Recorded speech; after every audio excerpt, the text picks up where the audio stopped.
Broadcasting from Orchard Park, New York, and Boca Raton, Florida, it's the Freight 360 podcast. From freight broker sales tips to sports talk, this podcast is all about helping you grow as a freight broker. We're your hosts, Nate Cross and Benjamin Kowalski. Let's talk freight. All right, welcome back for another exciting episode of the Freight 360 podcast. We've got a special guest today. It's going to be a great episode. We'll get to him in just a second. If you are brand new, you caught us on a great episode, number 233 here, but there's a ton of other content and episodes. You can check us out wherever you listen to your podcasts, or on YouTube, or on our website, freight360.net. Share us with your friends, leave us a comment, leave us a review, hit that subscribe button, all the good stuff that helps us share all this great content with anybody out there that is in freight brokerage or considering getting into it. And if you'd like to learn more about us and our training opportunities, check out the Freight Broker Basics course on our website. It's a full-length, self-paced online course that'll show you everything you need to know to get your freight brokerage started and off the ground, get those customers, build the carrier network, and even how to hire the right employees when you get to that point in time. But without further ado, we've got a special guest, Thilo. He is the co-founder of Levity, a recent new partnership and sponsor that we've added to the Freight 360 podcast lineup, and we're excited to have him on the show today. Thilo, how are you, man? It's good to have you here. Yeah, thank you for having me. I'm doing well. How about you? Awesome. So for anyone, we'll get into Levity in quite detail in a bit here and the problem that it's really helping solve. But for anyone who doesn't know you or isn't familiar with you or your background, give us a little bit of a recap on who you are, what your role is, and how you got into this freight space. Yeah, sure. So I'm one of the founders of Levity, and I'm the technical co-founder and CTO right now. Also do a bunch of other things, as many founders do. And yeah, in the end, what we do, we help freight brokers to deal with email in a more efficient way. So anything that is repetitive, takes up a lot of time, copy pasting information from emails into other systems. These kinds of things are the things that we can help with and automate so that you can really focus on the more value-adding tasks like building shipper relationships, building carrier relationships. The reason why we got into this is a little bit accidental, a little bit, former startup experience at a different company, but happy to jump into the details in just a bit. Yeah, for sure. Well, it's good to have you on. Ben, how you doing today, man? Doing well. Is it warmed up at all in Florida? It has a little bit. Cold snap was over at the very least. Like it was only about 60 this morning instead of low 50s and high 40s. Nice. We had a really strange in Western New York here. We're in a really weird transition phase between like winter and spring right now. So we had snow like a week and a half ago, and then I was out of town and I got back and it was like 50, 60 degrees. It was like 65 degrees yesterday, and it's going to be 20 degrees tonight. So we're in that like very bipolar weather phase as we aren't really sure if we're still in winter or if Punxsutawney Phil was right on Groundhog Day and we got an early spring. But it's looking like after this cold front comes through, we'll have a nice warm weekend in a week or so. But I'm looking forward either way for spring and summer. What do we got for sports, right? Baseball season is around the corner. We got spring training getting into it. The match, right? I know I was texting with you about it the other night. And a nighttime golf under the lights. That's kind of cool. Yeah, it was. I think Rory ended up winning. I didn't stay up for the very end. I was checking it again, actually. But apparently it went into overtime. There was a tie. They tied the last 4 holes, and Rory ended up hitting it closest to the pin in like a playoff thing. But overall, it's a pretty cool thing to watch. I mean, I don't know. It was local to me. It was only a couple miles up the road. And I didn't know this, but Lexi Thompson's also from Delray, which is like literally right next door to me. Is she one of the girls that was playing? Is. And I looked her up after. I don't watch too much LPGA, but she is the youngest person to ever win an LPGA event. She won at like 15. And I think she won a major at like 16 or so, like really, really young. I mean, just had a crazy career and is still playing very, very well. But nice. Yeah, it was cool. Stuff. To be honest, what did you think compared to like, I think the one with Brady and Steph Curry was just more entertaining to watch, to be honest. There was just a little more shit talking, and it seemed more like playing golf with my buddies. This seemed to be a little more buttoned up, kind of corporate. And again, it was still an interesting Monday night to watch golf. What was weird for me, and maybe it was the broadcast, but I was watching, I think it was on TNT, was like what I had it on for Verizon. It was so hard to hear the players. Like, I could hear Charles Barkley just fine, and then these guys that are wearing AirPods, I'm like leaning into my TV, like, what? Yep. Can't really hear you, but the cool thing was under the lights. We've got a local par 3 course near me that does that. You can golf till midnight. I've played glow ball once. You ever do that where you have like a glow in the ball? Up north, it's funny you said that, like, because you texted me that during this, and I'm like, I've lived here for like 9 years. There's no place. I think there's a couple in Miami where you can go at night, and there's some miniature golf up north at night. Like Tiger Woods' place just opened up, but there's nowhere to practice, and it gets so dark so early here that I'm like, I would love to have what you have up north. But up north, I used to do night par 3, and we used to play glow ball like once a year. It was like a charity tournament, and it was just cart girls, beer, and glow balls, and you just see them. A little glow so dangerous. Golf ball, You just see golf balls flying through the air, because you don't see that during the day, how close golf balls really are to people. But at night, that's all you see is just streaking golf balls past people's heads. It's like, for sure. Thilo, I got to ask you, what's your go-to sport? Are you a big fan of anything? Well, I used to play basketball in high school, but not so much these days. So mostly running, I would say. Okay. All right. Awesome. It's funny. I went for a run yesterday with my wife, and she's pregnant. So like, she's 6 months pregnant, running around with a baby in her belly, and I'm in my later 30s. I'm not in nearly the kind of shape that I was 10 years ago when I used to be a big runner. And I was like, man, 3 miles. It was like, we did a 5K yesterday. I'm like, that feels like I just ran 10 miles, and I don't have it in me anymore. But anyway. I'll make you feel a little better, Nate. Like, when I ride my bike down, I ride it on A1A, and I've been going more lately.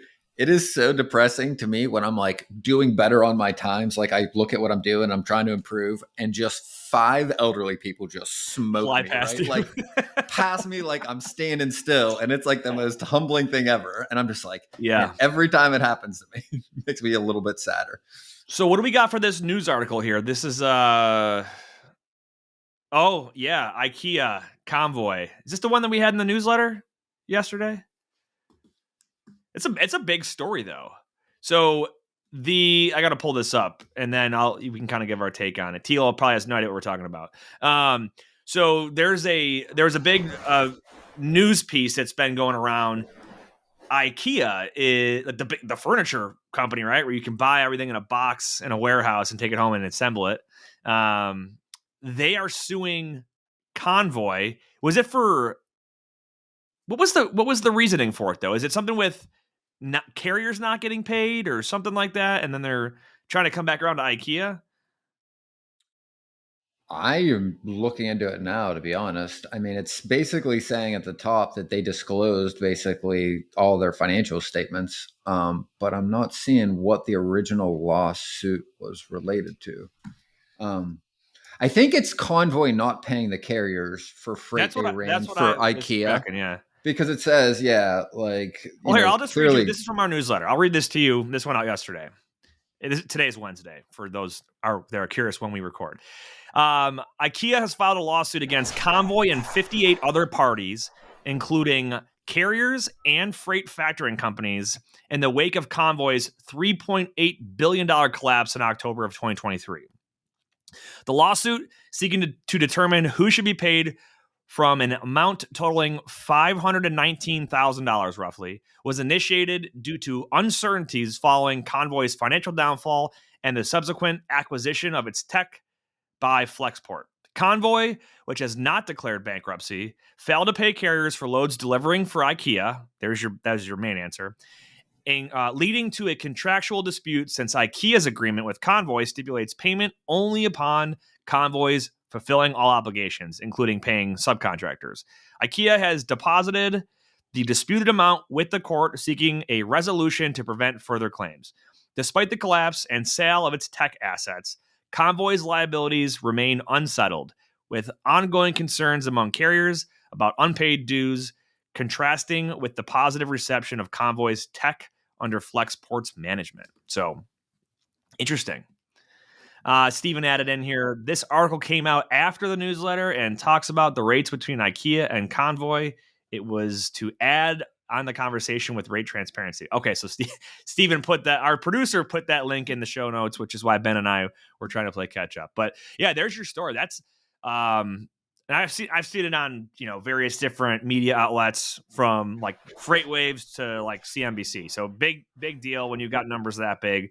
That's pretty wild though. Here's what gets me though, right? Like, I do feel like it's a snapshot to try to justify a larger context. And like, again, if you're going to look at contract rates for a large carrier working with a large shipper, and you're going to pick October 2023 to show the disparity, it's going to be enormous, right? And if you look at that number a year and a half before that, it's going to look the opposite direction.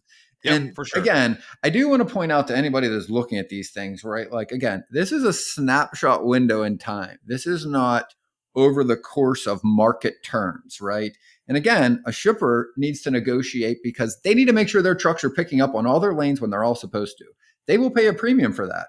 And sometimes a broker is making nothing or 12%. When the market shifts, that contract rate stays there all year. If it shifts in the other direction, which it did in 2020, all of these were upside down and they likely lost money, right? So again, I do feel like these become, what do they call it, like a red herring to justify a larger point when it really doesn't at all, is my big takeaway. But I'm curious to see how it plays out. I'm sure there'll be lots of people up in arms and using this to justify why all of these things need to change. And the reality is like, this isn't really evidence of much other than what the market does in a loose carrier market with a large group. For sure. Well, good stuff. We're going to get to our topic today and talk with Thilo. So, Thilo, we got a chance to meet you, earlier this year. And when I saw what Levity is and what it does, I was kind of fascinated. I'm going to let you tell the story about that. But what I found interesting, and I won't reveal too much, but I had met a company in the past that did staffing. Like, they're kind of like a staffing firm, and they had their own like internal proprietary thing that helped people out with some sort of email automation. Because the reality is, whether it's a quote request or a load tender, email is like what totally dominates the way that we communicate in our industry. Right? Ben, you got something to happen with. Yeah, because I was thinking about this when you were doing the intro, and I was going to point it out, but I waited till now. Is it like, I mean, to be honest, to keep it simple, it seems like he's solving the reasons why I need 2 giant monitors to be a freight broker, right? Because I'm constantly in email in one and my TMS in the other. And half the time I'm transposing info from one to the other or using a notepad in between, because my TMS switches to the next screen. I got to go back up and then see another load, open that attachment and transpose it over here. Like, there is a lot of time for every freight broker operating between these 2 tools, right? Yep. Email and TMS. I mean, it's where most of our time goes, other than talking to people. So, I mean, we'll start right there, Thilo. Talk us through, how did Levity come to fruition? Give us kind of like the founding story. I mean, you're a co-founder of the company, so you've been around since day one. Tell us a little bit about how, I mean, you mentioned earlier on too, kind of by accident, right? And that's kind of how it's a lot of products and things get developed, is not on purpose, but you kind of stumble across some that you didn't go looking for, and it gives you an idea. So take us through what that looked like. Sure. Yeah. I mean, it's a long story, and definitely a while back. By now, I think my co-founder and I, we got started over 5 years ago. And back then we were actually living together. He was working for a fairly young startup back then, and me as well. My startup that I work for doesn't exist anymore. His is one of the largest freight forwarders in Germany now. So back then they were called Freight Hub, and he was, I think, the 6th employee or so. Now they're called Forto. Kind of like the German Flexport is how they look at themselves. And he was having a problem with a really, really repetitive and time-consuming process for them. It wasn't actually about email in that case. So I think it was a spreadsheet of potential customers that were just starting out, and what they were trying to do is they were going to the websites of each of those online shops. It was right, the ones that import goods from China to Europe. Tired of struggling to find accurate rates and the right carriers for your freight? With DAT1, you can access more than 500 million posted loads and trucks every year. That's 3 times more capacity than any other load board. Plus, their integrated freight management system makes it easy to cover loads 24/7. They have the most trusted network of carriers, brokers, and shippers in the country. You'll get real-time rates on every lane so you know exactly how much a shipment will cost before you commit to it. Plus, you get instant access to top bids from qualified carriers around the country. Get 10% off your first year of DAT1 when you visit the link in the show notes. And they wanted to distinguish between online shops that do that and online shops that don't. And the only way they could find was to go on the website, look at the photos of the products that they were selling, and having interns and working students do that kind of job. And then very manual process. Obviously. Yeah, and then going back to the spreadsheet and being like, yeah, I looked at the photos, it's probably someone importing something from China. And I had something similar in a very different industry, real estate, where I was working in a startup and they were basically doing the same.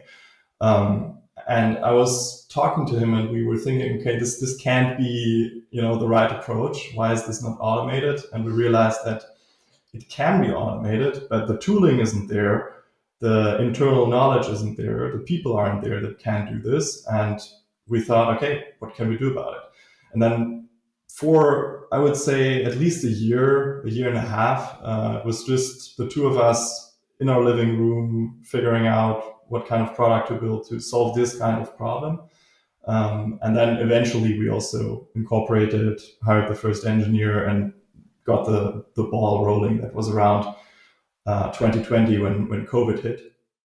And then it was a really, really long time of product development, figuring out, who's the right customer, what is the right use case. And eventually, after a full round trip, we went back to freight, and particularly intermediaries that are between shippers and carriers that have to deal with the most amount of emails, because we're dealing with it on both sides, right? It's not just a shipper to a or to a carrier. It's shipper inbound to us as a broker, and then the broker outbound to the carrier, right? So for sure, it's double. Exactly. And we weren't even going after that particular segment, but even without going deliberately after it, it became the most prominent in our customer base. And when we saw that, we were like, okay, interesting. These seem to be the most engaged, happiest, customers that spend the most with us. So let's really double down on that. And that was around summer last year when we realized that. And then a few months later, I flew to Chattanooga to FreightWaves. Now Gero has been at Manifest. We made some really great connections there, and we see a lot of growth potential. So that's why we started engaging with the community more and really putting it out there. So can you give some specific situations or scenarios where the product actually applies? Sure. Take me through, hey, customer sends an email, take us through that process and what Levity's doing and how that takes workload off someone's plate. Sure. Maybe let's start with the shipper side of things. When, a new potential load is coming in, and as you all know, right, in the spot market, there's a lot of stuff going on. Not everything is something that you want to take, right? And a lot of stuff is also coming via email. So a shipper might want to ship something from, Chicago to Dallas, and is sending that to a bunch of brokers that he or she trusts, right? Sending out those emails, asking for a fast reply. And to be frank, a lot of shippers, they just take whatever reasonable offer they get back in the fastest amount of time, right? So speed is of the essence there. So what does the broker do, right? They read the email. First of all, they need to understand, oh, this is really important right now. I need to quote this if I want it, right? Then I need to get all of those details out of the email into my rating engine, or however I determine my rate. I need to prepare a quote, send it back, and then I'm done with that task for now, right? And this can take minutes, right? And maybe I don't catch it right away because I get 100 emails, or I just started my day and my inbox is full.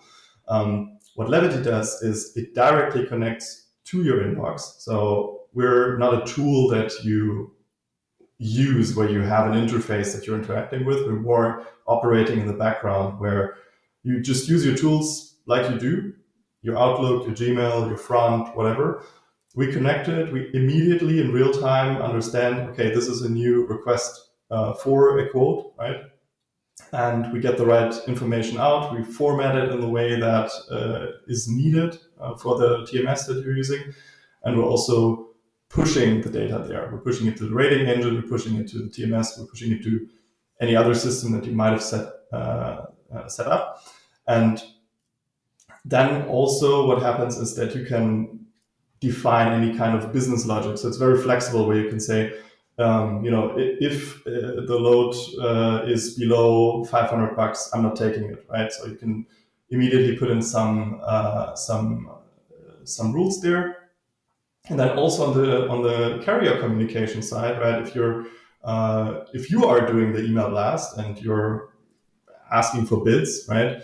Or you're sending a tender and you're asking your carriers to either accept or decline, you have the same issue, right? They're coming back to you. They might want to renegotiate. They might just say, okay, I'm accepting this. But then again, you have to, account for that, go back to your system and put that in. So we're kind of tackling both sides, and we're living in between those systems in the background and taking care of these things. That's interesting. And you brought up a good point too, right? Time is of the essence in a lot of this stuff. And Ben can probably attest to this as well, that there's plenty of customers that will send out a load list and it'll have the price that they're going to pay. It's non-negotiable. And it comes down to who can get me a truck first, or, something along those lines. But I've had plenty of times where, a individual rate request goes out and you could see, you're one of like 12 people on the CC line, or maybe 50 on a blind carbon copy. And if you wait 30 minutes before you respond, that load's probably already booked by somebody else. And you mentioned, Thilo, a couple of things that are like super normal, right? Beginning of the day, beginning of the week, maybe I'm busy. And I think having that in the background to just kind of do it for you is fascinating. Can I would like to go through an example too of some of the parameters you can put in there, right? So can you walk us through just that first example, right? Customer sends you a load, right? And says, hey, what do you need for this, right? Jump ball freight that we kind of talk about. First person to get it wins, reasonable rate. They got to get this covered and move on. That's the shipper's point of view, right? So speed, super important to us. How does Levity, and what are some examples of the variables we can use and how that relates to a rate? Okay, so like it goes to the TMS, it checks our average rate, it can send them a margin back. Like how does that process work? Again, like kind of, as Nate says, Barney style, step by step. Can you walk us through? Yeah, sure. I mean, it depends a little bit on how your rating works, right? How you want to price things. And then of course, whether it's truckload or LTL or domestic or cross-border, all these different variables. So we've seen different setups depending on that. Some customers use Sonar to determine the rate. Some do it via DAT. Others are already Greenscreens customers. Others have spreadsheets, right? So it depends. But the way let's go through an easy one. Yeah. Full truckload, right? Yeah, it's just going from whatever, Stockton to New Jersey. We want a 10% margin on the DAT average. How would that play out? Customer sends an email, then what happens? Yeah, customer sends an email. First of all, we detect that it is that type of request, right? We know then, okay, it's that. Once we know it's that, we have a schema set up, and that's also something that the customer would say. They would say, I want exactly these points of information, origin, destination, equipment type, all the details that matter to determine the rate. Mm-hmm. Then this gets pulled out by Levity in the background automatically and sent to where the rate is determined. So it could be green screens, for example, where they have an API that takes in these inputs and give a rate plus, error margin back, what they think is fair right now. And then based on that, a reply is drafted. So first of all, it's not sent out right away by default. You can also do that, but usually what we do is we prepare the reply, and then there's a final step where the human has a second look, just a sanity check to see, okay, it has done all of these steps, it has identified the request, it has gotten the details out, it has used those details to determine a good rate. Maybe I want to add another $100. I can quickly do that, right, and send it out, right? That's pretty good, because I always think about with anything, whether it's like machine learning or AI or automation, like I just think about what if, let's say there's an issue in the customer's email or on green screen, like, somewhere along the line, and it comes back and it's like, oh no, I just accidentally offered to move this at half price. I'm going to take a huge hit, right? So I'm glad to hear that it gives you like the final blessing for the email to go out, because man, that could be a problem for sure. Exactly. Yeah, that could be pretty bad. And of course, you can also put in a bunch of rules and checks and balances where you just see, okay, it doesn't make sense for a load to be $50,000. It doesn't make sense for a load to be $10, right? Like, these kinds of checks are definitely there. But yeah, we also saw that having a little bit of human in those critical moments is definitely important. But nobody needs a human to copy paste stuff from an email, right?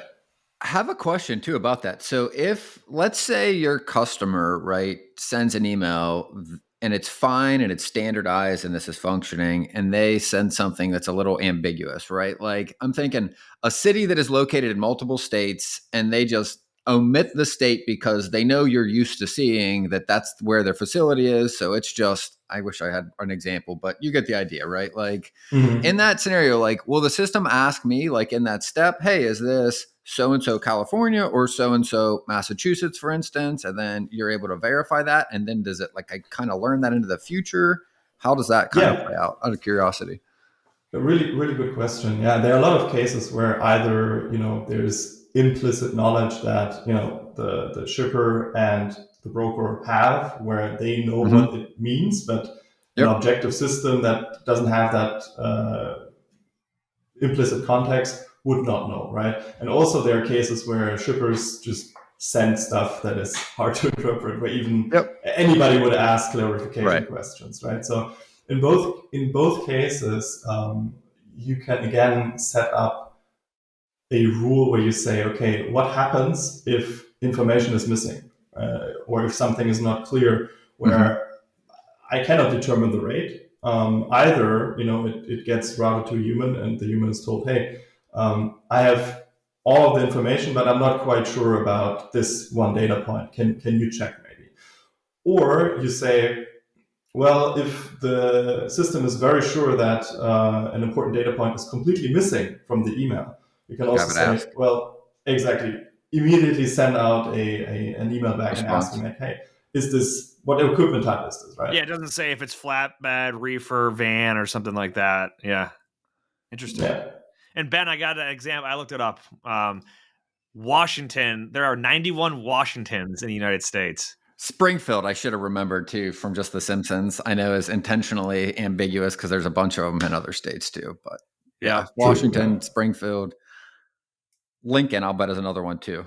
Franklin, Clinton, Madison, Arlington, common ones. Anyway, Can you take us from here, like from this step? So that's awesome. I mean, that saves tremendous time for quoting. The other thing I was thinking as a use case, right, is that's great for bringing on newer brokers too. Like if you can kind of set this up for newer brokers, it's giving them an idea of where it should be. They can go and verify it. It's kind of spoon feeding them to let them know what should be done at the speed it should. And it's going to train their behavior too, that this is the responsiveness required for this type of business, right? Does it read attachments? I know Steven had put this in the chat. Does it read attachments or is it just the text? Yeah, it's also working with attachments, even if they're not, even if they're scanned documents, which is sometimes, a little bit more difficult. We can also work with that. Yeah. So from there, right, like building a load, say they accept my rate, it goes back to them and they go, okay, tender the load, and that stuff comes right back through in an attachment. How does Levity deal or assist with that scenario? So if it's being booked, right, the process is very similar, just that we probably get a little bit more info, right? It's more info needed to then continue exactly all that details, notes or whatever, and it's required in the TMS. And again, there we then have connectors to different transport management systems. Could be an Aldus, could be Revenova, Turvo. Yeah, in many cases we also see proprietary systems, to be honest. Blue Book Services is the resource you need if you're transporting fresh produce or lumber. Their online databases contain thousands of companies throughout the produce and lumber industry supply chains. You can easily search their databases to generate new sales leads. Blue Book's credit ratings help you avoid companies with high credit risk, and their team can help resolve disputed loads. To learn more, go to producebluebook.com or lumberbluebook.com and click Join today. In freight, time is money, and efficiency is key. That's where Levity comes in. Imagine automating your email operations to do more with less effort. Levity connects directly to your inboxes, extracting vital information from emails and attachments in real time. It seamlessly integrates with your TMS, empowering you to quote faster, build loads more efficiently, and book more freight in less time. Whether it's incoming emails from shippers or carriers, Levity's got you covered. It understands any language, any format, and even interprets non-standard formatting. Visit levity.ai today to sign up and get started. And yeah, again, the email comes in, it gets detected as, okay, we want to book this load. Great. What do we need, right? Which information do we need to pull out? Also, there's a normalization layer because, some people might write USD, others might use the dollar sign, and then you have different formats and sometimes languages. There's a lot of stuff that can go wrong, and not only that everybody formats their emails slightly differently, but that normalization layer is also taking place. And then once it's normalized, we can then push it to the respective TMS. And again, what we also then see is there might be another human checkup. So in some cases, you can create a draft also in the TMS, something that is not actually booked yet, but has all of the details copied over. And then someone else can double check, does this look good? Okay, great. Let's confirm it. And that's it, basically. That's the most time-consuming thing, I feel like, of being a freight broker. Like those two things I spend more time on than anything else I've probably ever done, except for prospecting. I mean, and again, like I had to do this a couple of days ago to put like 20 some containers in. All of the lanes were the same, just the numbers were different. But it literally took me about 40 minutes to do something that simple just to make sure everyone was correct. They were all lined up. And again, they're in attachments. So I got to open each attachment and I got to look at the screens and cross-reference. And again, this is very remedial work, right? That absolutely I would rather have somebody else doing, right? But it's super time consuming. It has to be done. And it's also one of those things that like 99% correct is a failure. Like if it's not 100% correct, the load doesn't go, nobody picks it up, and then somebody calls you in an hour and you got to spend 45 minutes figuring out what went wrong, correcting this error when all of this could have been prevented just by having it accurately transposed without a human counting out 13 digits, right? Let me ask this, Thilo. Levity is not just a concept. This is a real product. You guys have real customers. What are you seeing for, like, I'm curious on like reduction in time for a process, whether it's a pull request, a track and trace, a load being built, something like that. What are you seeing for like how much time is being saved for one of these tasks versus, hey, it used to take us 15 minutes and now it's whatever? Yeah, it depends a lot how well set up someone was before and how good the people are, of course. That's true. If they're an absolute disaster, it's probably going to save them a lot more time, right?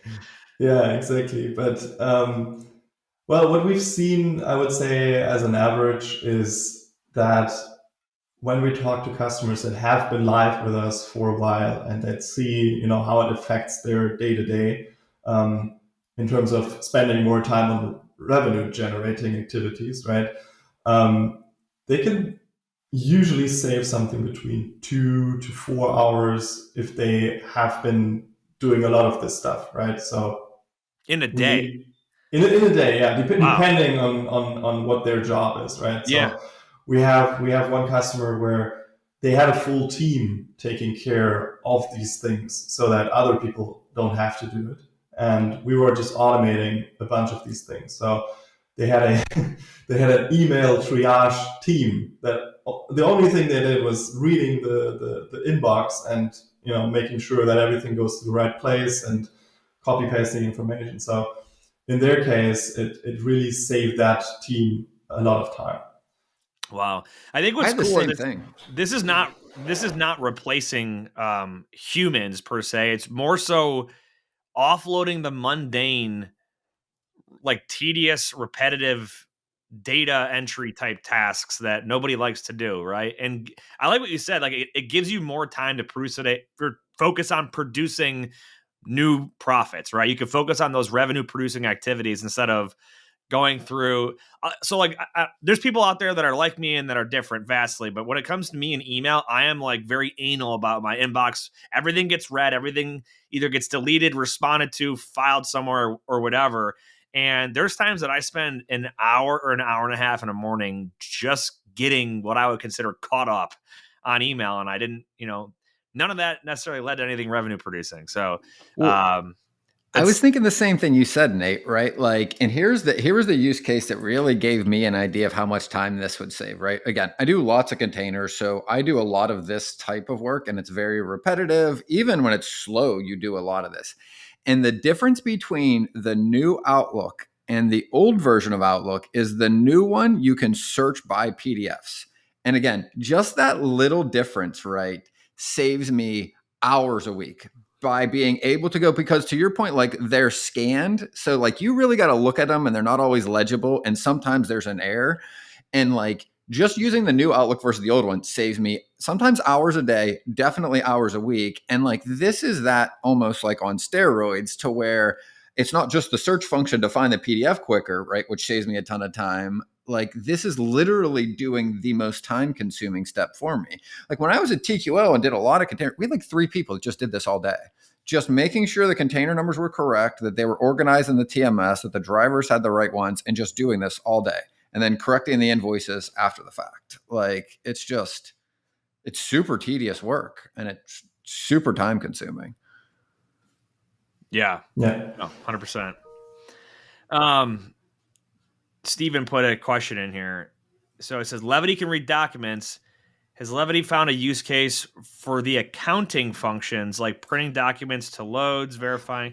Okay. So is that, outside of what it's doing with like rate requests, order entry, track and trace, is there any other functionality?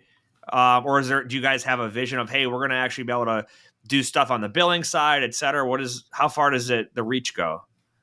Yeah, I mean, theoretically, yes, we can do that. Right now, we're really focused on more of the, critical things of quoting, load building, and so forth. But also afterwards, when everything is done, right? There's a lot of paperwork that has to be done, and it follows the same pattern, right? You have some unstructured data for example, a bill of lading or something like that. You have to get information out, you have to reformat it, you have to put it somewhere else. So, I mean, eventually we will also build these accounting integrations. Right now, we've mainly focused on TMS rating and that sort of stuff, but I can see that also expanding into that. You know what's cool is like, so Ben and I have both, like, we're big fans of a lot of like the generative text, right? Whether it's your Chat GPT or Gemini, which I think was Bard, and then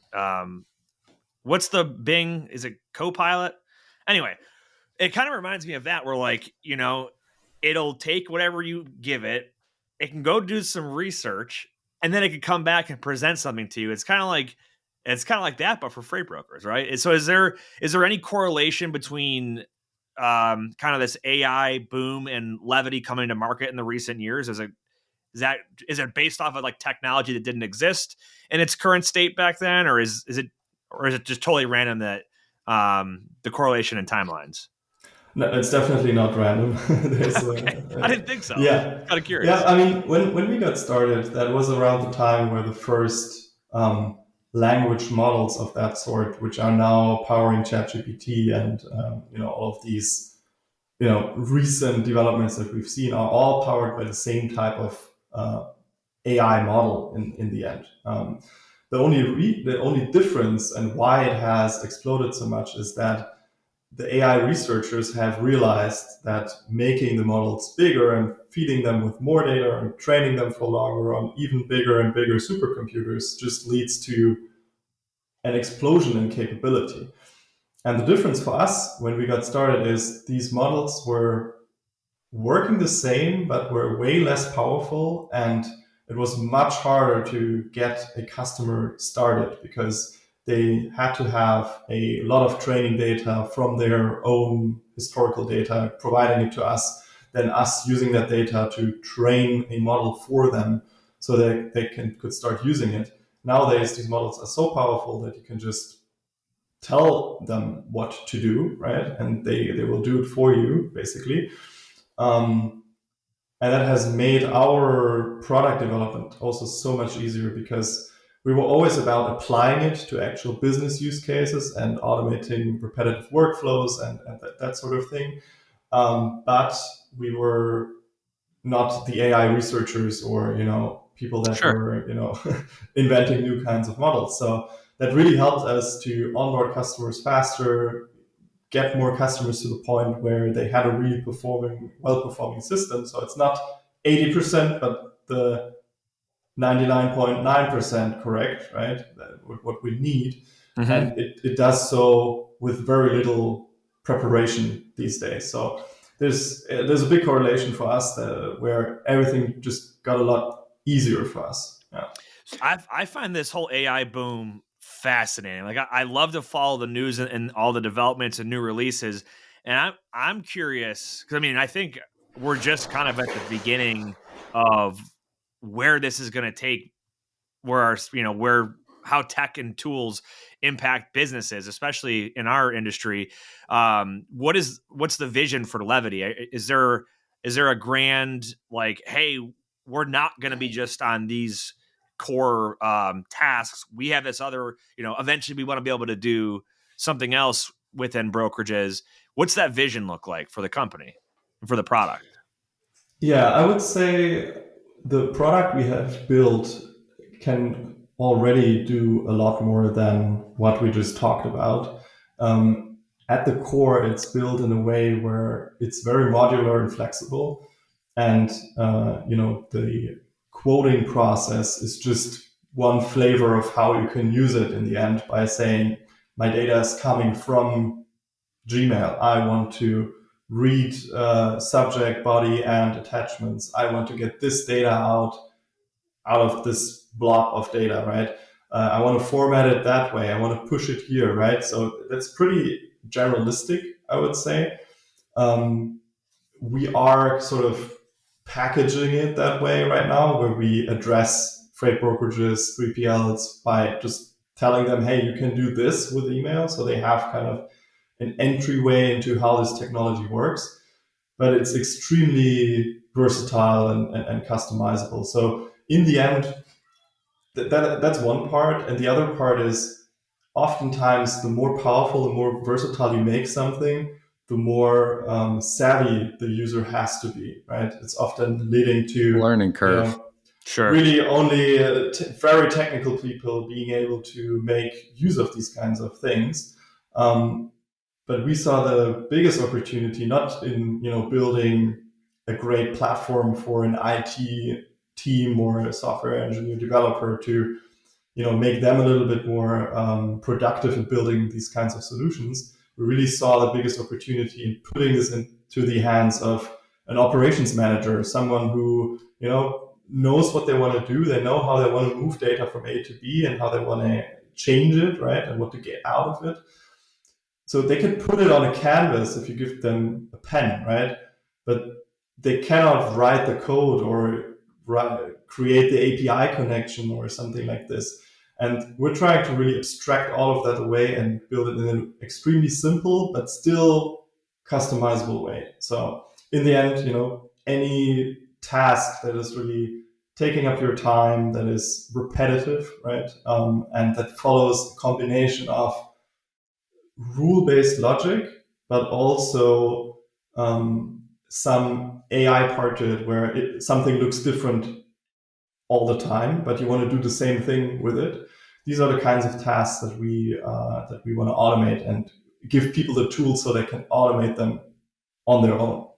What it makes me think of is like fraud has become so prevalent in our industry. And I think about, Ben, how like some of the common fraud things are people will have an email domain that's like one digit off, right? Yep. So it looks like it's this instead person of an uppercase I, it's a lowercase L, for example, right? Like, so whether it's I've seen it on both the carrier and the shipper side where like somebody poses as a shipper and they're going to like tender fake loads and which then get double broke or fraudulently rebrokered. Someone takes a quick pay and none of it was real. Right. Yeah. But I picture like Thilo, the way you just explained that, I picture like that's another use case, right? If you can tell it like, hey, my customer's email domain is this. If it doesn't match this, this is not, it's going to flag it, right? Same thing with the carrier side. So I think, and I'm glad that we kind of went through what the vision is and what the capabilities are, because it sounds like they're really, there's not a whole lot of limitations. The reality is, what are the common use cases? And we did talk through those earlier on, but you're not really limited to that. I mean, I think this could go a long way, especially as our industry gets more and more technology based, right? I mean, you look back, I mean, Ben, you and I talked about this the other day. You go back like 30 years, nobody was operating on email the way that they are today, right? Load boards didn't exist the way that they are today. It was a manual process. And as we've now shifted to an email-based organization or industry, and even software and technology is changing to more web-based versus downloadable software. And now we've got all these cool tech and tools that are integrating in. It leaves a lot of room for error, for fraud. And I mean, I think that what your product does and what it can do and how it's not limited by four walls around it saying you can only do this. I think that's amazing. And I think you're going to see a lot more of this kind of these kinds of tools, not replacing human beings. I want to make sure that we clarify that, but it's enabling, in my opinion, in my vision, it's enabling people to go out there and do the thing they're good at, which is selling and solving customer problems, not reading emails. That's what I wanted to point out, right? Like, this tool is very valuable for creating space, right? Where you kind of should have space, right? Like, it's eliminating the tedious tasks. But to Nate's point, if you don't use this freed up time to do the right things, it didn't do you any good in the first place, right? It's like, if I'm spending 3 hours a day building loads and doing this, and 3 hours a day prospecting, and I get 3 hours back and I watch YouTube for those 3 hours, right? Like, I didn't really gain anything, right? And I'm only using this example is because it's the opportunity cost. It's fantastic because I think this is it's the largest waste of time for salespeople, right? Like, to just do data entry on tedious things is getting in my way of, to everyone's point, like talking to more people, finding more business, right? And I think that's really the key takeaway, is that like efficiency is phenomenal, but you're only really getting more effective if you use the efficiency to do more of the right things as well. And I think this is the great first step at trying to eliminate some of these things, because these are the largest time consuming tasks that, I mean, they're necessary, right? But they're not like revenue producing, right? You need them to book the revenue you already have. I would also probably make the argument that this helps you get more business too, because most of the newer brokers I see aren't responsive enough. And they're like, oh, I'm just never getting these loads. And I'll look at like a client of ours. And I'm like, show me when your emails are coming in, when you're responding. There's 2-3 hour gaps one day. I'm like, oh, and you got like 45 seconds before this load's gone. And I'm like, you're not even in the game when you're responding 3 hours later. So like, not only does this save time, I think it's absolutely going to help some newer brokers like win more loads and be more effective. And it's a better appearance for your customer, right? If you're that responsive, your customer thinks you are hot shit on top of everything. If you can pull a rate and get it back to them that quick every single time they're emailing, right? You're going to seem like the most responsive broker they've ever worked with. And to me, that's also another intangible value to using a tool like this. For sure. Let me ask this too. I know we're getting towards the tail end here. What is a training timeline look like? And when I say train, I mean, how long does it take? If let's say I own a brokerage and I have a bunch of emails that come in. So clearly we've got to set up the rules and how I want it to operate. What does that process look like as far as how it learns from, I guess, the rule set that you want to give it? Yeah. Or does it just depend on the situation?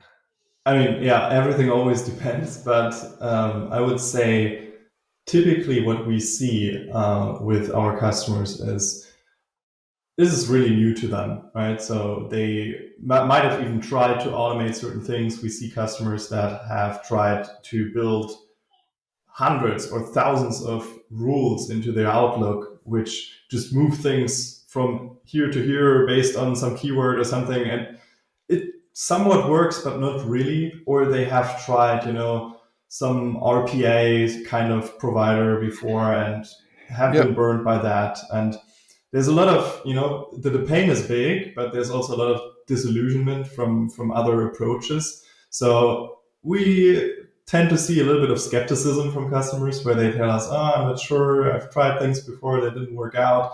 So the way we approach it is just tell them, hey, let's take the next 3 to 4 weeks. We have a look at your historical inbox, right? What came in, we analyze that, we run that through the system like you would in real life, right? In real time. And we just see what the system would have done and compare it to what the human did, right? And then we can also look at how fast did the human reply and how fast could you have replied, and also look at, well, if you reply within a minute, the likelihood that you get the load is this. If you reply within 10 hours, it's a very low likelihood, right? And then the way this is set up, usually in the first week, we just evaluate together with the customer, hey, how does your workflow look like? We map it out together with them on our workflow building canvas. We then run it with a bunch of examples from the past, and then they evaluate, did it do the right thing? Maybe you have to adjust a few things. And then usually on week 4, we can already go live. So we just had a larger customer, golf relay, which really went live within 3 weeks from starting the project. And now they're automating basically all of their carrier communication by email with us. So depending on how complex it is and what your requirements are, it can take a little bit longer, but usually that's how it goes. Interesting. That's cool. Ben, you got any other questions? No, I mean, that's awesome though. You're able to give them like really objective analysis as to where they could have been. So it really makes them have a much more informed decision. I think that's a great approach to try to getting people to understand the real value, and return on the investment to the time and to the tool. I think that's fantastic. I mean, that's kind of covered everything I wanted. Is there anything else you wanted to share, Thilo, or to be able to make sure we get in? Yeah, I think the point you mentioned about fraud is a good one, right? Because It's not one of the use cases we have done yet with our customers, but we see news left and right that fraud is becoming a bigger and bigger problem. And in the end, like you mentioned, it's the same approach, right? It's a bunch of patterns that a machine learning model and some rules can be applied to look at, and then flag something, right? So this could even happen just within the inbox, where you get us as an Outlook plugin or as a Gmail plugin, and just say, flag it if there's a high likelihood there is something fishy going on here, right? So that's a good point. Maybe we make this kind of a free tool that people can just plug into their Outlook and get a little bit of protection. So I'll definitely get back on that. And they'll get a taste of levity as it is too. So for sure. So levity.ai is the website. We've got a link in our, if you're on podcast, just check the description box or the show notes. If you're on YouTube, go down to the description. There's a link in there. What's the best way for folks to reach out to you guys? Through the website, or is there anywhere else we should direct people? Sure. I mean, you can go to the website, just fill out our contact form, or hit me up directly on Thilo@levity.ai. That's Thilo. Or you can also hit me up on LinkedIn. I'm usually very responsive. We'll put a link in for your email and for your LinkedIn as well. Awesome. Good stuff. Well, we appreciate having you on. We're excited to see where all this goes. And Ben, did we miss anything that you wanted to ask before we close it up here? No, covered everything I had on my list. Awesome. Thilo, you mentioned you went to Manifest. For a lot of our listeners, they go to like a lot of the different conferences. Is there anywhere that people could see you this year that you'll be, as far as you know right now?